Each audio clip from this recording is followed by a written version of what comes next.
दोस्तों, क्या आपको पता है गुजरात कितना बड़ा शहर है? इंडिया में टोटल कितने गुजराती रहते हैं? पूरी दुनिया में कितने गुजराती रहते हैं? दोस्तों, आज मैं आपको ये सारी बातें इसलिए कह रहा हूँ क्योंकि गुजरात ही एक ऐसा स्टेट है जिसने हमें नए नए बिजनेसेस, नए नए बिजनेसमैन, नए नए बिलियनियर्स दिए हैं। कहा जाता है कि गुजरात की हवा में ही धंधा है और हर गुजराती भले ही इतना पढ़ा लिखा ना हो बट उसे धंधा करना और पैसे कमाना जरूर आता है। गुजरातियों की सबसे अच्छी बात जो मुझे लगती है वो है क्राइसिस में भी ये कहाँ और कैसे इन्वेस्ट करना है हर गुजराती को अच्छे से आता है, भले ही वो डिसीजन बिजनेस टर्म में हो या फिर पॉलिटिकल टर्म्स में। अब चाहे वो इंडियन इंडस्ट्री के फादर मिस्टर जमशेदजी टाटा हो, धीरूभाई अंबानी हो या फिर भारत के प्रधानमंत्री श्री नरेंद्र मोदी जी। ध्यान रखिए, मोदी जी भी एक चाय की बिजनेस ओन करते थे और उन्हीं से इंस्पायर होकर एक गुजराती MBA चाय वाला भी आज एक मिलेनियर है। तो दोस्तों, ऐसा क्या खास है गुजरातियों में जिसकी वजह से हर बिजनेस में इतने सक्सेसफुल बने हैं? और आज के इस वीडियो में मैं आपके लिए लेकर आया हूँ ऐसे ही कुछ इंपॉर्टेंट और इफेक्टिव बिजनेस डिसीजन जो गुजराती लोग लेते हैं और इन्हीं डिसीजन की मदद से वो USA के 50% से भी ज्यादा मोटल बिजनेस के मालिक बन पाए। और आज हम बात करने वाले हैं इन्वेस्टिंग के कुछ इंपॉर्टेंट फैक्ट्स के बारे में मोनीश पाबराय की लिखी हुई बुक द धंधो इन्वेस्टर की मदद से।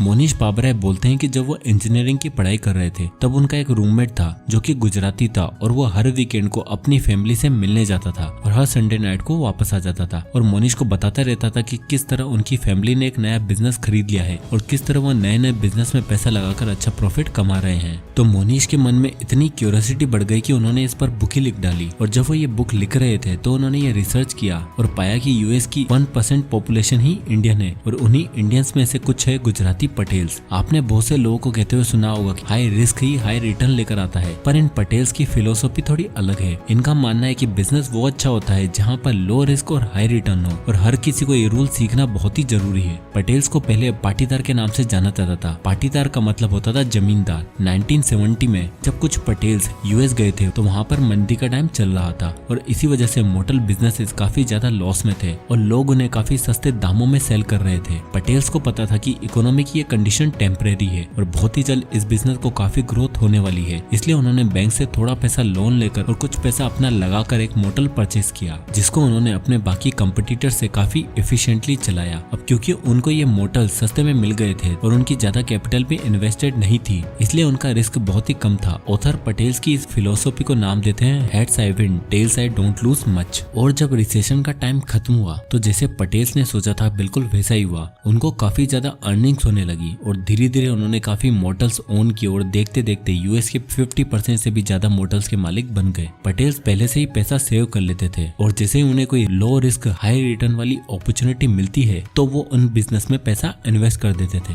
पटेल्स की तरह ही सर रिचर्ड ब्रैंसन जो वर्जिन ग्रुप के मालिक हैं, उनका भी कुछ यही मानना है। Virgin group banking, airlines, films, health care, mobile phones और भी बहुत सारे बिजनेस को एक साथ चलाते हैं। और सर रिचर्ड ब्रैंसन ने जब वर्जिन अटलांटिक एयरलाइंस की शुरुआत करी थी तो उन्होंने भी लो रिस्क और हाई रिटर्न की पॉलिसी को अपनाया था। उन्होंने देखा था कि इंग्लैंड की बाकी एयरलाइंस कंपनी अपने कस्टमर को अच्छी सर्विस नहीं दे रही थी, तो उन्होंने सोचा कि एक एयरलाइन बिजनेस ही ऑन क्यों न किया जाए। अब एयरलाइन बिजनेस में एयरप्लेन खरीदने के लिए बहुत ज्यादा कैपिटल की जरूरत पड़ती थी, पर प्लेन्स खरीदने के बजाय उन्होंने प्लेन्स को लीज पर लेना शुरू किया, यानी लॉन्ग टर्म के लिए किराया पर लिया। और एयरलाइन जैसे बिजनेस को उन्होंने सिर्फ $2.5 मिलियन में ही शुरू किया था, जिससे अगर उन्हें नुकसान होता तो वो काफी कम होता, यानी हेड्स आई विन और tails I don't lose much. और उनका ये एयरलाइन बिजनेस काफी अच्छा बूम किया और आज तक पूरे इंग्लैंड में वर्जिन अटलांटिक एयरलाइंस बहुत ही फेमस है। अपने इन्हीं प्रिंसिपल और आइडियाज की मदद से रिचर्ड ब्रैंसन ने वर्जिन ग्रुप में 200 से भी ज्यादा कंपनीज शामिल कर ली है। तो पटेल्स और मिस्टर ब्रैंसन की स्टोरी हमें यही बताती है कि कैसे हम क्रिएटिव स्ट्रेटेजीज को यूज करके कम से कम कैपिटल इन्वेस्ट करके भी ज्यादा से ज्यादा रिटर्न्स कमा सकते हैं। ऑथर मोनीश पाबराय ने इन्हीं स्ट्रेटेजीज और इन्वेस्टमेंट डिसीजन को धंधो फ्रेमवर्क का नाम दिया है। तो चलिए समझते हैं कि क्या ऐसे इंपॉर्टेंट इन्वेस्टमेंट डिसीजन है जिससे हम भी द धंधो इन्वेस्टर बन सकते हैं। Number 1, buy businesses at big discounts. दोस्तों, धंधो फ्रेमवर्क हमें बताता है कि जब भी हमें किसी बिजनेस को या किसी कंपनी के स्टॉक्स को बाय करते हैं तो जिस प्राइस पर आप उन्हें खरीद रहे हो वो परचेज प्राइस बहुत अट्रैक्टिव होनी चाहिए। जिसका मतलब है कि जब भी कोई बिजनेस या कोई कंपनी खराब हालत में होती है आपको तब उन कंपनीज में इन्वेस्ट करना चाहिए, क्योंकि कभी कभार हमें काफी अच्छे बिजनेसेस और काफी अच्छी कंपनीज के शेयर्स भी सिर्फ कुछ टेम्परेरी रीजन की वजह से सस्ते दाम में मिल सकते हैं, जैसे कि गुजरात पटेल्स को मिले। और दोस्तों, सिर्फ पटेल्स ही नहीं, क्या आपको पता है कि वॉरेन बफेट वर्ल्ड के सबसे सक्सेसफुल इन्वेस्टर, उन्होंने भी एक बिजनेस के स्टॉक्स को बाय किया था जो एक स्कैंडल की वजह से अपनी इंटरेस्टिंग वैल्यू से नीचे चल रहा था। तो दोस्तों मैं आज बात कर रहा हूँ अमेरिकन एक्सप्रेस बैंक की। अमेरिकन एक्सप्रेस बैंक 1960 में बहुत ही बुरे लॉस पर था, यहाँ तक कि कंपनी की बैंकरप्ट होने की नौबत आ गई थी और सभी लोगों ने एमएक्स के स्टॉक बेचना शुरू कर दिए थे, जिसकी वजह से उन स्टॉक्स के प्राइस 40% से डाउन हो गए थे। मार्केट में कोई भी उसमें इन्वेस्ट करना नहीं चाह रहा था। फिर भी वॉरेन बफेट ने अमेरिकन एक्सप्रेस के एक बिजनेस मॉडल को स्टडी किया और उन्होंने इस कंपनी को फ्यूचर में आने वाली क्रेडिट कार्ड कंपनीज की लिस्ट में सबसे टॉप पर देखा और यही इस बैंक का सबसे बड़ा एसेट भी था, जिसको वॉरेन बफेट ने देखते हुए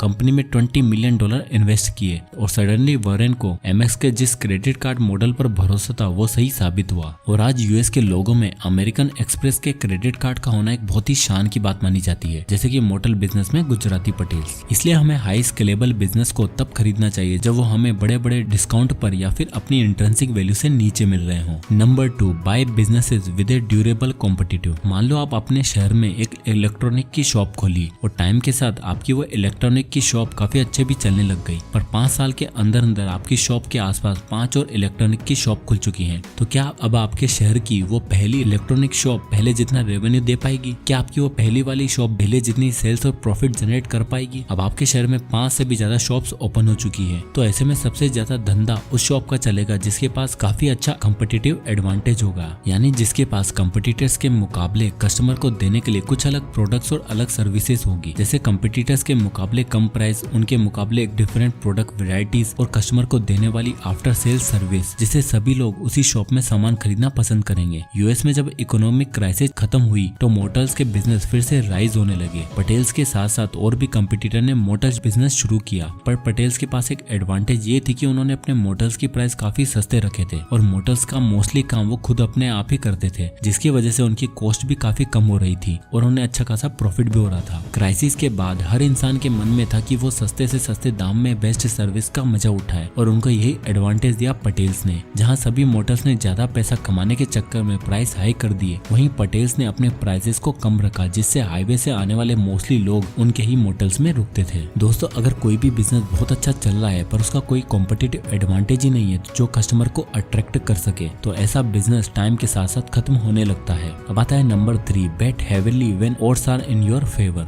most of the time sir Richard Branson, Warren Buffett और पटेल्स पेशेंटली वेट करते हैं और जब भी उन्हें कोई ऐसी अपॉर्चुनिटी मिलती है जिसमें ऑड्स पूरी तरह उनके फेवर में होते हैं तो वो बहुत ही हेवीली इन्वेस्ट करते हैं और उस बिजनेस अपॉर्चुनिटी को बिल्कुल भी नहीं जाने देते। चार्ली मंगर कहते हैं कि जब किसी इंटेलिजेंट इन्वेस्टर को या किसी इंटेलिजेंट बिजनेसमैन को ऐसी अपॉर्चुनिटी मिलती है जिसमें लॉस होने का रिस्क बहुत ही कम और गेन होने के चांसेस बहुत ही ज्यादा रहते हैं, तो वो उस अपॉर्चुनिटी में हेवीली इन्वेस्ट करते हैं, यानी heads I win tails I don't lose much. सितंबर 11, 2001 में अमेरिका पर किए गए अटैक के बाद अमेरिका की इकोनॉमी में एक बार फिर से काफी बड़ा लॉस हुआ और वर्ल्ड ट्रेड सेंटर पर अटैक होने की वजह से टेलीकॉम, आईटी, होटल्स और मोटेल बिजनेस को भी काफी लॉस झेलना पड़ा और इसी लॉस में पटेल्स को फिर से एक अपॉर्चुनिटी दिखाई दी। अपनी पहली वाली हाफ लोन और हाफ सेविंग वाली पॉलिसी से उन्होंने और मोटर्स को एक्वायर करना शुरू किया और धीरे धीरे यूएस के एक स्टेट से 6 स्टेट्स में 23 मोटर्स प्रॉपर्टी एक्वायर कर ली और आज की डेट में रिकॉर्ड्स के मुताबिक पूरे यूएस में पटेल्स के पास कुछ 24,000 से भी ज्यादा प्रॉपर्टीज हैं। अब आता है number 4, buy businesses with ultra slow rate of change.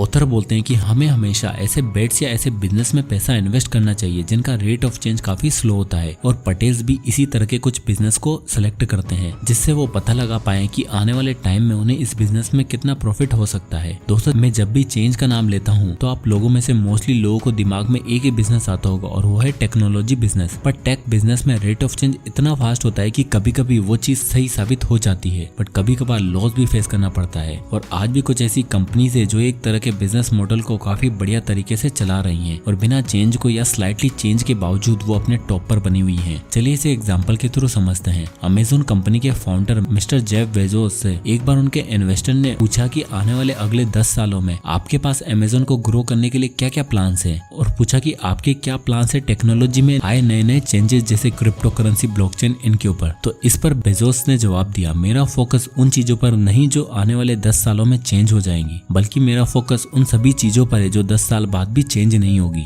जैसे चीजों की डिस्काउंटेड वैल्यू, कस्टमर को टाइम पर सामान मिलना। हर कस्टमर आज भी यही चाहता है और 10 साल बाद भी यही चाहेगा कि उसे उसका ऑर्डर किया हुआ सामान जल्दी से जल्दी मिले, जिसके बदले में हम उनसे एक एनुअल या मंथली सब्सक्रिप्शन फी लेंगे। बेजोस के इस आंसर से इन्वेस्टर काफी सेटिस्फाइड हुए और आज उसी का रीजन हमें देखने को मिला अमेज़न प्राइम मेंबरशिप मेंबरशिप के रूप में। और इसी सस्टेनेबिलिटी की वजह से काफी लोगों ने अमेजन में इन्वेस्ट किया और उनको फायदा भी हुआ। मोनीश पापरे भी हमें यही बताते हैं कि गुजराती पटेल्स भी इसी माइंडसेट के साथ कोई भी इन्वेस्टिंग डिसीजन लेते हैं। मोटेल बिजनेस एक ऐसा बिजनेस है जिसका rate of change ultra slow है, यानी आपको काफी लंबे टाइम तक कभी चेंज की जरूरत ही नहीं पड़ेगी, क्योंकि उनके कस्टमर कभी भी कम ही नहीं होने वाले हैं। इसलिए यूएस में जैसे बर्गर के मामले में मैकडी है, वैसे मोटर्स के मामले में मारवाड़ी और गुजराती। तो दोस्तों ये थे वो 4 लेसन जिनका इस्तेमाल करके गुजराती और मारवाड़ी आज के मोस्ट ऑफ द बिजनेस के मालिक हैं, और हर बिजनेस और इन्वेस्टर को इनके बारे में पता होना चाहिए। सो आई होप कि ये वीडियो आपको पसंद आया होगा, तो इसे लाइक करो, ज्यादा से लोगों तक शेयर करें, और इसी तरह की फाइनेंशियल नॉलेज के लिए हमारे चैनल को सब्सक्राइब करें। और अगर आप किसी बुक या टॉपिक पर वीडियो चाहते हैं तो हमें कमेंट करें।